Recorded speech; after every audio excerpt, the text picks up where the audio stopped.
In last week's lecture, we talked at length about World War I as kind of imperialistic conflict in which America asserts itself. And we also talked about some of the domestic impact that World War I had on American society.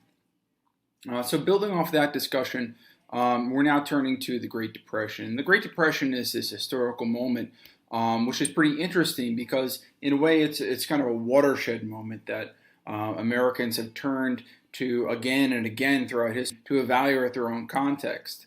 And so it's really important aspect of American history because the economy essentially collapses. And it's a moment when we're exploring as a country various ways we can reconfigure our government and our economy to prohibit things like this from happening again. And so the ultimate outcome, which we'll get to next week, is a reconceptualization of the American state and American citizenship. Remember, that's reciprocal relationship between individuals and the state. But for now, we're going to be talking about the Great Depression and some of the causes of the Great Depression and the impacts of the Great Depression. So first we'll begin with business in America, the American booming economy during the World War I and soon after World War I, and the consumer and culture that develops on the coattails of that economic boom. Along with that, the retreat from progressivism, meaning the repeal of some of the progressive legislations and policies that we saw enacted in the first part of the 20th century, and then finally the Depression itself and the ramifications of the Depression. But even before 1929, the signs of economic trouble were beginning to become quite evident. There are three signs in particular we've been covering in this lecture: overproduction of commodities, poor distribution of wealth in society, and then third, stock market speculation. But to begin with, we're going to talk about this wartime booming economy. So, built on wartime contracts for defense production, the American economy surged during World War I. Exports to Britain and France soared from 756 million in 1914 to about 2.7 billion dollars in exports in 1916. So this is an exponential growth based on this relationship we fostered with Britain and France through wartime contracts. American companies exported 6 million worth of explosives in 1914, then 467 million in 1916. So by all intents and purposes, the World War I really augmented the American economy, and we can see this reflected in the consumerism that develops. America transforms at this time from a debtor to a creditor nation, meaning that before World War I, we're taking out loans from other countries, but after World War I, we're actually giving out loans to other countries. Okay, and that's a big transformation. So the issuing of loans and lines of credit to the British and French government banks really takes off after World War I. And Woodrow Wilson, by 1916, really wins re-election based on this platform. At this time, we also see the rise in stock market speculation, what's known as get-rich-quick schemes that are advertised through publications throughout the country. So in 1929, on the eve of the Great Depression, nearly 4 million Americans owned stocks, which is unprecedented for its time. So, driven partly by real economic growth and partly by speculation, stock market prices rose higher and higher and higher through the 1920s. Standard & Poor's index of common stock prices tripled between 1920 and 1929, reflecting this growth in economic prosperity. Not to mention Fordism that we covered in previous lectures. So by this time, Ford's Model T is an example of the consumerism that's pervading American society, not to mention also the development of radio technology and consumerism that comes through the communication and advertisements on radio. Also during this time we see, as we talked about before, this efflorescence time. So we on the one hand, this economic prosperity is reflected in literature like The Great Gatsby, which is primarily about rich people enjoying their money. But we also see this in forms of nightlife entertainment, like those found in Harlem during the Harlem Renaissance. And this is an interesting map of a nightclubs throughout Harlem during this era of economic prosperity. Now the Harlem Renaissance is really dependent on this era of prosperity and the expendable income that people have that go towards nightlife and entertainment. When the stock market hits, however, a lot of that expendable income is gone. Nightlife really is dampened by the economic devastation of the Great Depression. We also see this reflected in some of the major painters and paintings during this time. So this is a picture of the Henry Ford's gigantic automobile assembly factory in Dearborn, Michigan. It's a painting by Charles Sheeler. So this reflects this machine age aesthetic in which artists are looking at this economic prosperity and the development of manufacturing industries, large-scale manufacturing industries like those in Dearborn, with a sense of wonder and a sense of beauty that's derived from this aesthetic as well. Retreat from progressivism. We've talked a little bit about this in terms of the social impacts of World War I. We talked about this in terms of the Espionage Acts and the Sedition Acts under Woodrow Wilson, essentially prosecuting anyone that's speaking out against the state. We touched briefly about on the Immigration Act of 1924, which is also known as the Johnson Quota Act, which immediately stigmatizes American immigration policy with a racialized quota system. And this racialized quota system is illustrated in the chart to the left. So, for example, as we talked about, Anglo-Saxon countries, that is, countries with a predominantly Anglo-Saxon population, were afforded higher quotas, immigration quotas in American immigration policy as compared to non-white countries. So, for example, in Great Britain and Northern Ireland, the quota here, at least in 1914, is 65,000 or almost 66,000. In comparison, the entire continent of Africa, the quota here is only 1,000. 0 are coming from China. That's probably because of the Chinese Immigration Exclusion Act. But I think this chart really represents the stigmatism and the racial bias that's implicated with the Immigration Act of 1924. Again, what that does is it places a quota system on the number of immigrants coming from specific areas of the world. In addition to the Immigration Act of 1924, we also see the transformation of other aspects of American society. We covered this briefly with the Daylight Savings Time Act, the National War Labor Board Act, but I want to touch a little bit more on this. So basically what the National War Labor Board does is streamlines collective bargaining nationally to help resolve labor disputes. And this is primarily to incentivize the production of war materials during World War I. However, this policy is carried on after World War I and essentially becomes a mechanism by which the government can crack down on the power of labor unions. So in a way, we can think of this era as a kind of repeal and a retreat from progressivism. Progressivism really championing the power of labor unions, and at this time, we see the crackdown of the power of labor unions.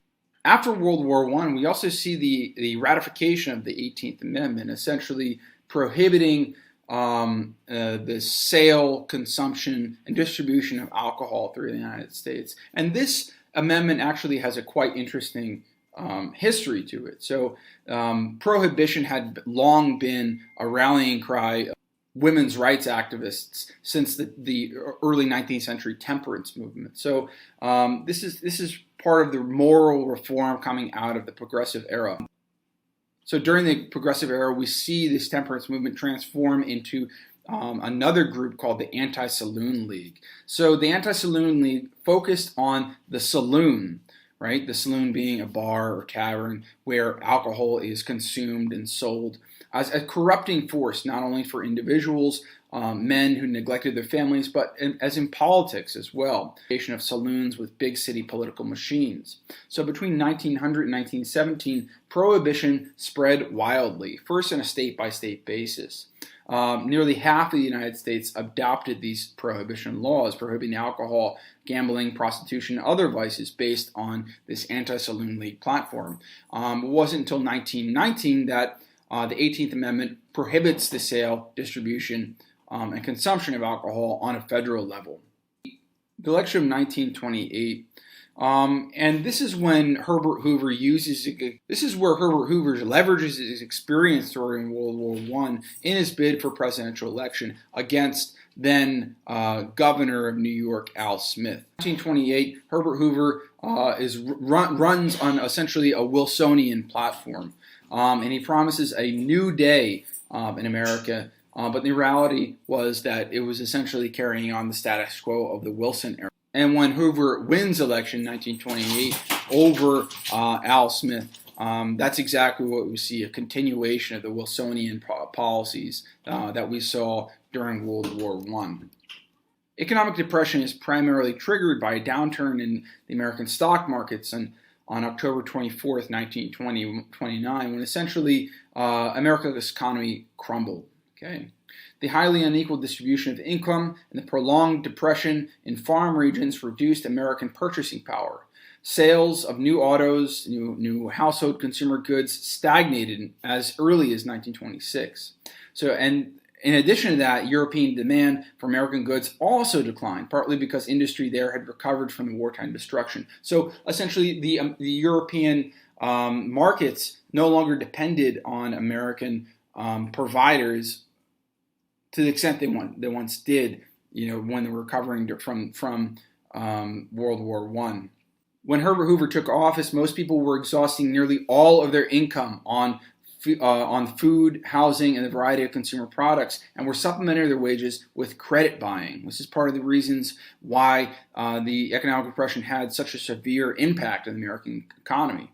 So part of the reason for the economic downturn is this abundance of personal debt built on the credit economy. There is at once a superfluous credit buying trend, but also an uneven distribution of wealth and economic growth. Immediately, there were severe economic consequences for American industries. So by 1930, around 26,000 businesses in the United States failed. Okay, those that survived cut back on further investment and began laying off numerous workers. The extent of the economic downturn is really reflected in stock market prices, evidently. Between 1929 and 1932, the price of the share of U.S. Steel, Carnegie Steel, owned by Andrew Carnegie, fell exponentially from $262 per share to 1932, only $22 a share. Similarly, in General Motors. From 1929, it's $73 per share. In 1932, it's $8 per share. So during this time, 4/5 of the Rockefeller family fortune had virtually disappeared because of the economic downturn. And in 1932, the economy literally hit rock bottom. One of the unforeseen consequences of the economic depression is that it actually reversed this long-standing movement of populations from rural aspects of society to urban areas of society. So many Americans actually left the cities to try to grow food for the family, to develop farms on their own. So the federal government had never faced an economic crisis as severe as the Great Depression. And so Herbert Hoover's response was really predicated on alleviating the suffering of many Americans. One of the important figures of this era is actually a photographer named Dorothea Lange, who documented a lot of the suffering and publicized a lot of this, the social impacts of the Great Depression in nationally syndicated journals like National Geographic, among others. And we'll talk about more about Dorothea Lange's work in the discussion section. Hooverville is a term that applies to the concentration of homeless people who lose their property and are forced to live in ramshackle shanty towns. Hooverville is this name that's applied to these shanty towns. So the story of the Bonus Army protests in 1932 comes from this promise that the federal government gives to soldiers fighting in World War I, whereby after 10 years of service, veterans were to be given a bonus of $1,000. Well, by 1932, that bonus was due. However, the federal government did not have the resources to provide those Army bonuses. And what resulted was a movement of veterans marching on Washington to demand this bonus that they had been promised. Okay, so the Bonus Army consisted of unemployed World War I veterans who marched on Washington demanding their $1,000 bonus that they were promised by the government. So this Bonus Army reflects not only these unfulfilled promises of the state, but also the frustrations of these unemployed people. The veterans literally occupied the National Mall and the outlying areas of Washington, D.C. as a form of protest, a kind of Occupy protest. The occupation of this land persisted for several months until Herbert Hoover eventually ordered the Army to forcibly evict the veterans. So Douglas MacArthur, who is a colonel at this time, is the leader of the forces that forcibly remove the veterans from the National Mall. So Douglas MacArthur, we're going to see later as one of the commanding generals of World War II. But here we see him implementing military tactics on the American people themselves. Douglas MacArthur's tactics in evicting these veteran protesters are quite forcible. So he orders his troops to fix their rifles with bayonets, to fire tear gas on the encampments, and unfortunately, one of these tear gas grenades ignites a fire in one of the encampments on the National Mall, causing a number of fatalities among the veteran protesters. So in all, about 100 veterans were injured during this time, and at least 4 were killed. So here we see a veteran displaying his frustration by staging a die-in, if you will, where he is literally laying in a coffin demanding that he be given the Army bonus that was promised during World War I. The sign reads, "Most of us will be dead in 1945. The years 1917 to 1918 has been forgotten, not by the veterans." Okay, so here he is, Alfred M. Steen, demanding his Army bonus and saying that, listen, I belong to this cohort of veterans who fought in World War I, and it's because of our efforts that America's enjoying this economic prosperity. And just because there's an economic downturn doesn't mean the state can forfeit its responsibility to the veterans and to the citizens of the United States. So Herbert Hoover's response is almost identical to FDR's response to the economic downturn. What Herbert Hoover does essentially is use federal money to back private corporations and state agencies in an effort to revive the economy. Okay, the huge difference between Herbert Hoover's response and FDR's response, and I think this is something we'll get into in the next lecture, is the extent to which the federal government is willing to intervene in these affairs. In Hoover's regard, he's only willing to support state agencies, whereas FDR sees this much more as a federal imperative. While advisors and business leaders advocated that the economy should heal on its own, Herbert Hoover wanted government intervention. However, he only wanted government intervention to an extent. So he was willing to increase spending on public works projects on state levels, such as highways, dams, publicly funded and carried out by the government, but only on the state level. Okay, when we get to FDR, we're going to see all these similar projects conducted on a federal level, much more comprehensive level.